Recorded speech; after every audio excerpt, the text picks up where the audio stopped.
Caião. Caião, o medo que Adão teve é no mesmo nível que temos hoje? O que o fez pensar assim e ter medo de Deus? Esse sentimento está, de certa forma, ligado à nossa natureza caída, cara? Claro que está. Tá? Uhum. É fruto da desconexão, da desconfiança, da falta de certeza da providência, do cuidado, da presença, da sabedoria de Deus na vida da gente. O primeiro resultado da desconexão é a vergonha, como diz lá em Gênesis, é a culpa, e consequentemente com a culpa vem a insegurança, e com a insegurança vem o medo. É claro, está na base dessa questão essencial. Na base essencial mesmo está a fobia da morte, que foi o que implicou na desconexão, essa insegurança essencial da morte. E aí tudo mais vem nessa cadeia que eu acabei de falar com você. O que mais? Essa outra pergunta é quase parecida, mas olha pra você ver. Se somos tão frágeis e limitados, seres decaídos, como não sentirmos medo? Eu estou dizendo que se você se entregar a essa fragilidade de seres decaídos, a sua vida acabou. Acabou.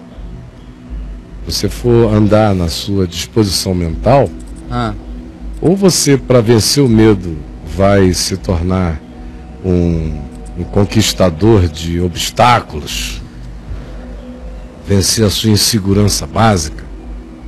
O que havia no coração de um Alexandre o Grande? Destemor? Não, ele só não tinha medo de sair para a peleja, porque a ambição dele por glória era maior do que qualquer que fosse o medo. Mas o que estava na base da pseudo-coragem, eu quero que fique bem caracterizado, que é entre aspas, a pseudo-coragem do Alexandre o Grande, é insegurança.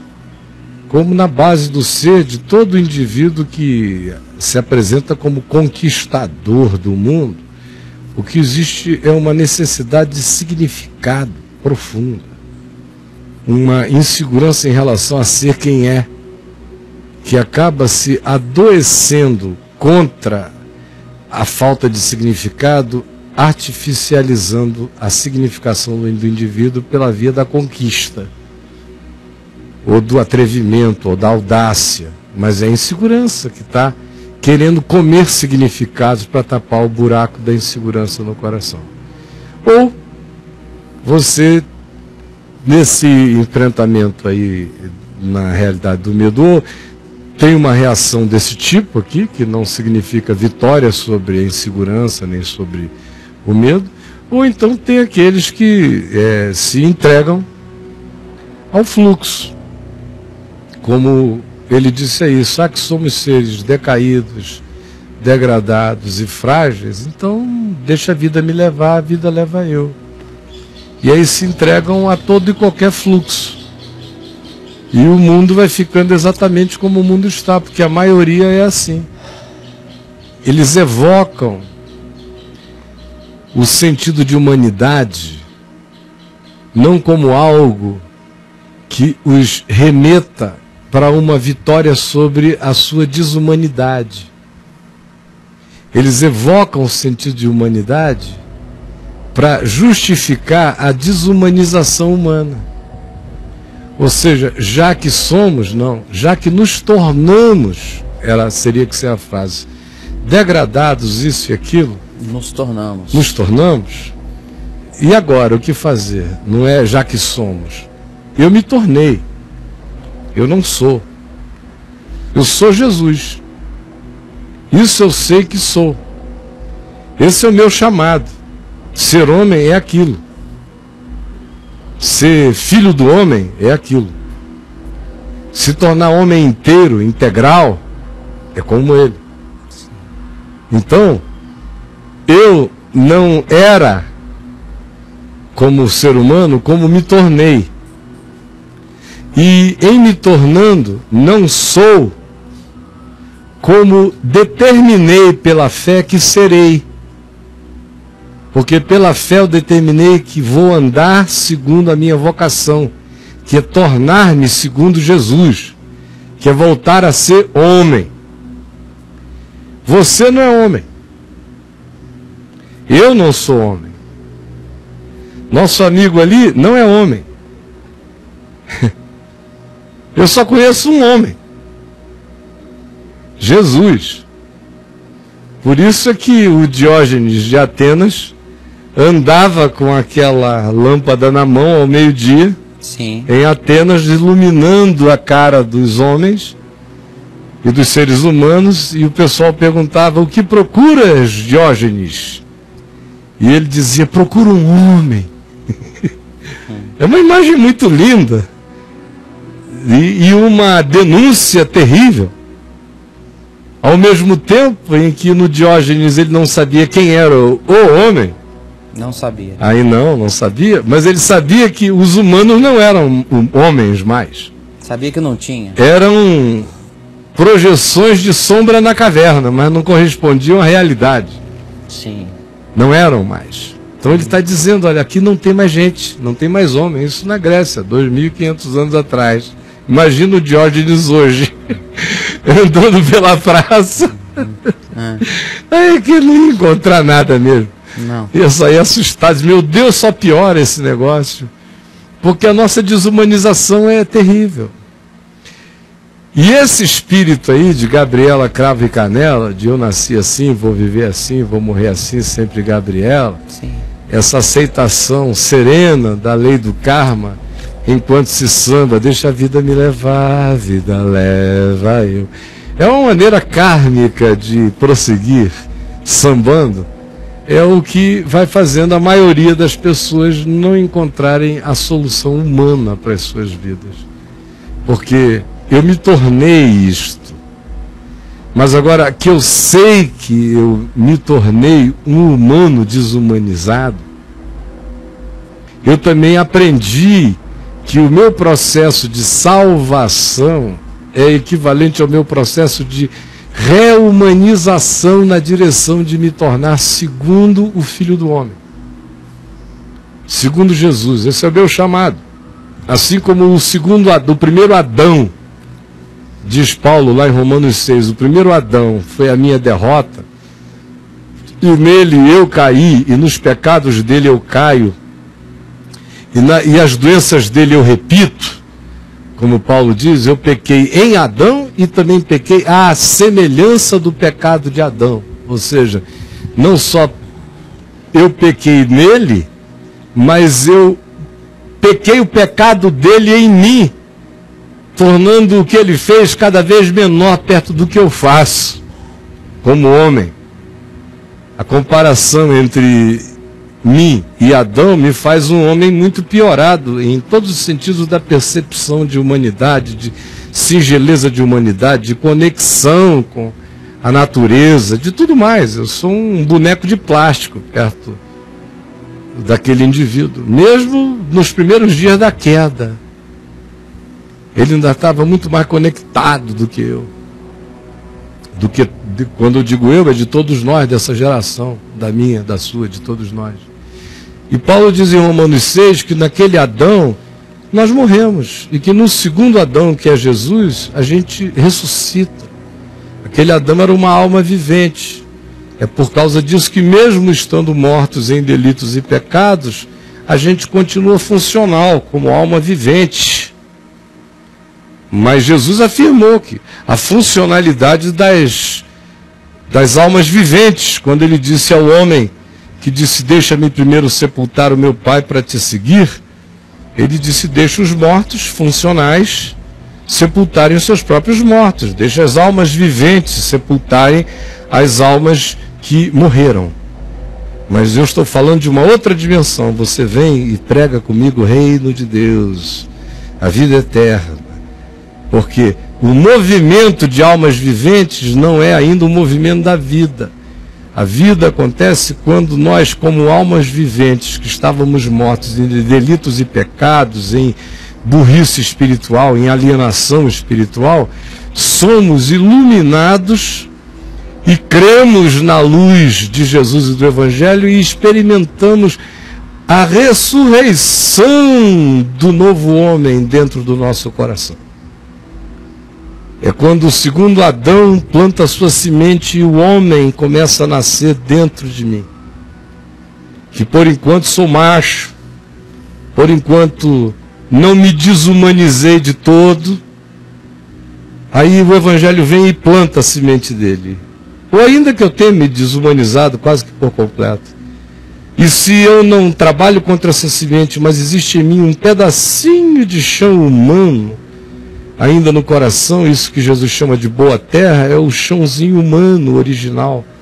Se ainda tem aqui dentro, a semente cai ali, e tem profundidade para ela botar raiz, tem umidade para ela se sustentar, não tem espinhos que a sufoquem para que ela tenha um mínimo de luz para ir, e se o chão não é pedregoso embaixo e ela pode plantar raízes, ela vai.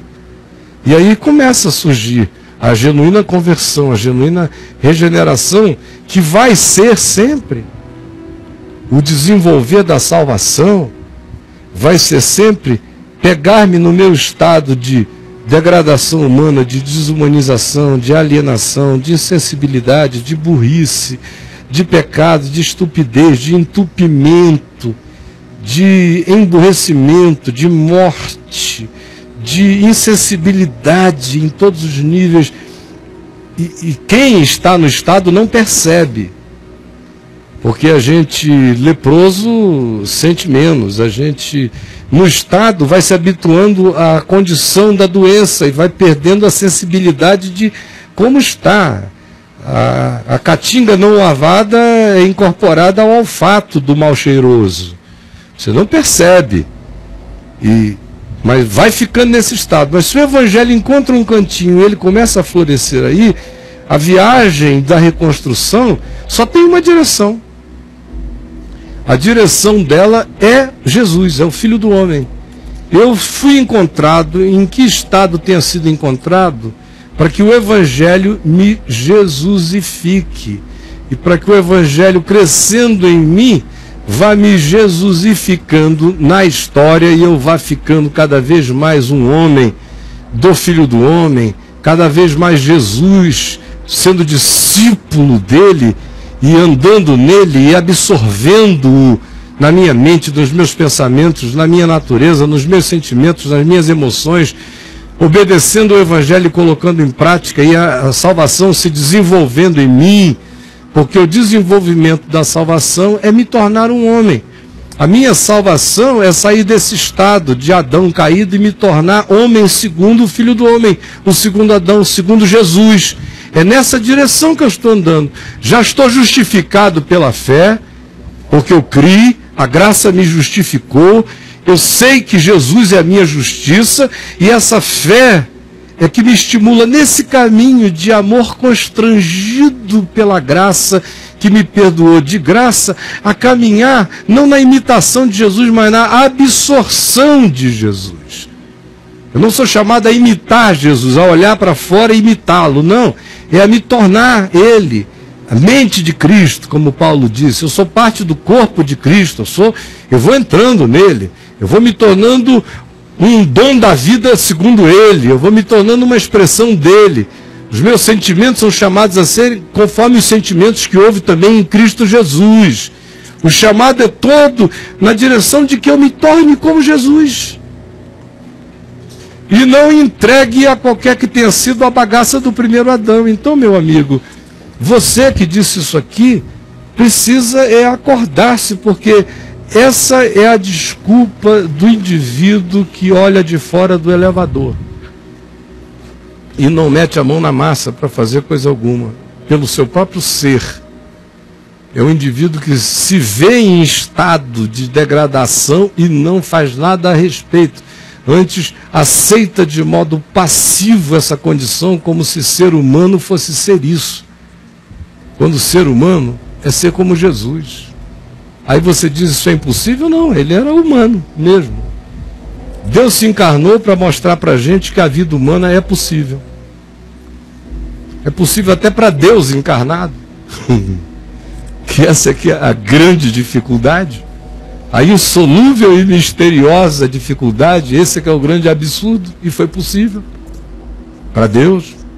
Então ele diz, olha, você que é humano, siga os caminhos humanos de Jesus. Eu estava aqui lendo outro dia, anteontem, eu creio que para alguém aqui no Papo de Graça, esse texto aqui de Pedro, e enquanto eu lia para a pessoa lá, eu também fiz uma leitura para mim, que me foi profundamente edificante e comovente. Dessas coisas que você está falando, uma coisa mais simples para um outro, e está sendo edificado de um outro modo naquilo que você está dizendo, né? E aqui na primeira epístola de Pedro, no capítulo 2, quando ele aconselha os servos a serem submissos, naquele tempo, os escravos aos seus senhores, não somente aos bons e aos cordatos, mas até aos perversos, vencendo o mal com o bem, ele prossegue no verso 19 dizendo, porque isto é grato diante de Deus, que alguém suporte tristezas, sofrendo injustamente por motivo de sua consciência para com Deus. Aí você diz, mas o que isso tem a ver com o que você estava falando sobre ser humano, ser como filho do homem, andar em Jesus? Tudo. Olha o que Pedro vai dizer agora. Agora o que você vai ler é um homem que andou com Jesus, física e historicamente, e que viu como é que ele era homem. Não tem nenhuma teologia aqui, o que tem uma descrição histórica de um observador. Um relato. Um relato. Olha o relato de Pedro, idoso, sobre Jesus. Que coisa linda esse evangelho de Pedro aqui, essa descrição de Jesus. Porquanto para isto mesmo fostes chamados, isso é a nossa vocação, ser como Jesus. Pois que também Jesus sofreu em nosso lugar. Estava olhando, ele sabia agora, cada vez mais, do significado de tudo aquilo. Deixando-nos o exemplo para seguirmos os seus passos. O qual, Jesus, que eu conheci, não cometeu pecado. Você viver 3 anos e 6 meses com uma pessoa e nunca perceber uma incoerência de natureza nenhuma nesse ser, tudo vinha com a propriedade da luz e da verdade absoluta e com a singeleza de uma criança eterna. Aí é o que ele descreve, o qual não cometeu pecado, nem dolo algum se achou em sua boca. Ele aqui não está se referindo ao sinédrio judaico, a Pilatos julgando, não, ele está se referindo no juízo do meu olhar, que andei com ele, nunca vi dolo nenhum nele. Pois ele, quando ultrajado, olha como ele está descrevendo cada vez mais. Ele viu Jesus ser ultrajado muitas vezes, o tempo todo. Fugir, ser ameaçado, é demônio, é samaritano, é Belzebu, é safado, é calhorda, é um pecador, amigo de pecadores, é um glutão, é um devasso. Falaram tudo que é besteira sobre ele. Mas Pedro observou que quando ele era ultrajado, ele não revidava com ultraje. Pedro observou que quando ele era maltratado, ele não respondia fazendo ameaças a ninguém. Pedro observou que, ao contrário disso, ele entregava-se. Jesus entregava-se ao Pai, que é aquele que julga retamente. Enquanto isto, Pedro observou que ele ia carregando sobre si mesmo, em seu corpo, até sobre a cruz, sobre o madeiro, os nossos pecados, as nossas ignorâncias, que era uma vida que ia vivendo apesar da ignorância humana, ia fazendo bem apesar da maldade humana, ia distribuindo amor apesar do pecado humano, ia distribuindo Sabedoria, apesar da nossa alienação, levando, carregando, para que nos ensinássemos a vivermos em justiça, porque nós fomos sarados pelas chagas que ele levou, e porque ele levou essa chaga e encarou o fluxo da morte com o amor da vida, vivendo isso como um ser humano encarnado e observável, a tal ponto de que Pedro o narra aqui, é que pelas suas chagas nós fomos sarados. Porque antes nós éramos desgarrados, não sabíamos nem quem éramos. Não tínhamos nenhum conceito do significado do que era ser humano e do que era viver uma vida humana. Mas agora nós sabemos que ser humano é ser como Jesus. E que o nosso chamado como seres degradados, conforme a descrição do nosso amigo, não é para lambermos as nossas feridas, porque pelas pisaduras de Jesus, os recursos para que sejamos sarados já estão todos disponibilizados. É uma questão de crer e de decidir que eu vou andar nele, vou me submeter ao Evangelho, vou pela fé me entregar e sei que vou vencer. E quando essa vontade começa a surgir, ela se instala como uma bendita angústia de necessidade de metamorfose e de conversão no coração. Quando assim acontecer com você, não tenha medo da angústia, porque é necessário uma determinada convulsão angustiosa para que a consciência faça as viradas de lagarta em borboleta, de homem desumanizado em homem que bota o primeiro passo no chão da sua conversão, que será a sua humanização segundo Jesus. Quando ele dá esse passo, sofre essa angústia, mas toma essa decisão, que é filha desse arrependimento, dessa percepção de quem o cara se tornou, e diz: eu quero ser como ele, que é o único homem, e bota o pé ali com fé, a misericórdia de Deus faz surgir um processo no coração dos sinceros, um processo que não parará.